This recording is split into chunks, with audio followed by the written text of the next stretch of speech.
Ecclesia ലോദാത്തോ Jesu ക്രിസ്തു. എല്ലാവർക്കും ഈശോ മിശിഹായ്ക്ക് സ്തുതിയായിരിക്കട്ടെ. റോമൻ സാമ്രാജ്യത്തിൽ ക്രിസ്തീയ മതത്തിന് പ്രാധാന്യം ലഭിക്കുന്നതിന് നൂറ്റാണ്ടുകൾക്ക് മുൻപുണ്ടായ മനോഹരമായ സൗധമാണ് റോമിലെ കൊളോസയം. ഈയൊരു മഹാസൗധം ലോകത്തിലെ 7 വണ്ടേഴ്സിൽ മഹാത്ഭുതങ്ങളൊന്നായ ഈ സൗധം റോമാ നഗരത്തിൻ്റെ ഹൃദയഭാഗത്തായി നിലനിൽക്കുന്നുവെന്ന് നമുക്ക് പറയാം. 3-ാം നൂറ്റാണ്ടിലും 4-ാം നൂറ്റാണ്ടിലും കോൺസ്റ്റന്റൈൻ ചക്രവർത്തിയുടെയും ഹെലന രാജ്ഞിയുടെയൊക്കെ ഇടപെടലോടുകൂടി ക്രിസ്തീയ മതം യൂറോപ്പിലാകമാനം പ്രചാരം നേടിയ അവസ്ഥയ്ക്ക് മുൻപേ ഉള്ള കെട്ടിടമാണിത്.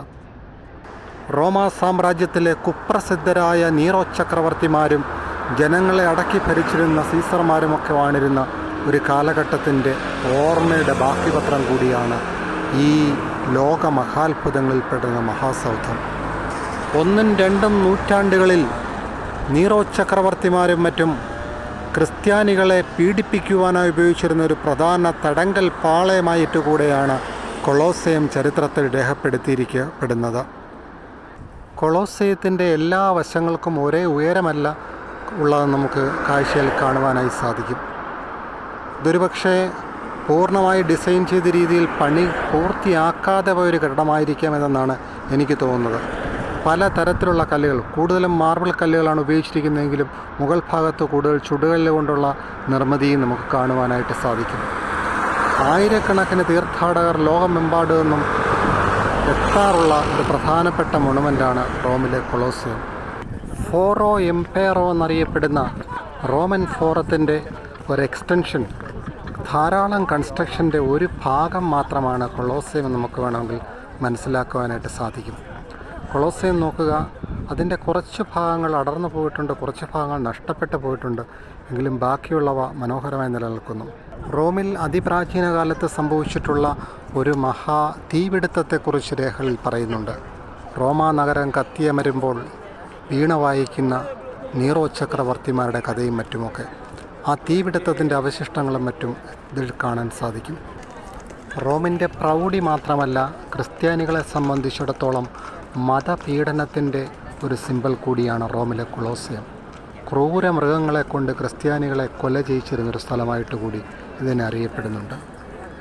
അതിപ്രാചീന റോമാ നഗരത്തിൻ്റെ ബാക്കി പത്രങ്ങൾ നമുക്ക് ഈ ശിലകളിൽ നിന്ന് വായിച്ചെടുക്കുവാനായിട്ട് സാധിക്കും. വലിയ കെട്ടിടങ്ങളും പ്രാചീന മൊണുമെൻറ്റുകളും ഉണ്ടായിരുന്ന സ്ഥലത്താണ് കൊളോസയം ഇന്ന് സ്ഥിതി ചെയ്യുന്ന ഈയൊരു ഏരിയ.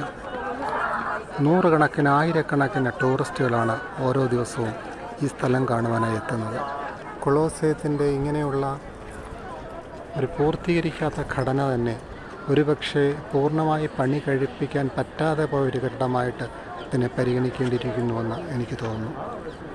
ഈ മഹാസൗധത്തിൻ്റെ അരികിലെ പാർശ്വങ്ങളായിട്ടുള്ള ഒലിവ് മരങ്ങളിൽ പാകമായിട്ടുള്ള ഒലിവ് കായകൾ നമുക്ക് കാണുവാൻ സാധിക്കും.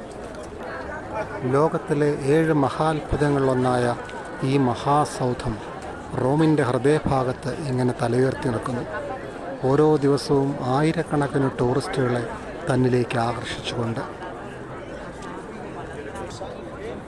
റോമിൽ കൊളോസയത്തിന് മുന്നിൽ നിന്നുകൊണ്ട് ഞാൻ നിങ്ങൾക്കെല്ലാവർക്കും ആശംസകൾ അറിയിക്കുന്നു.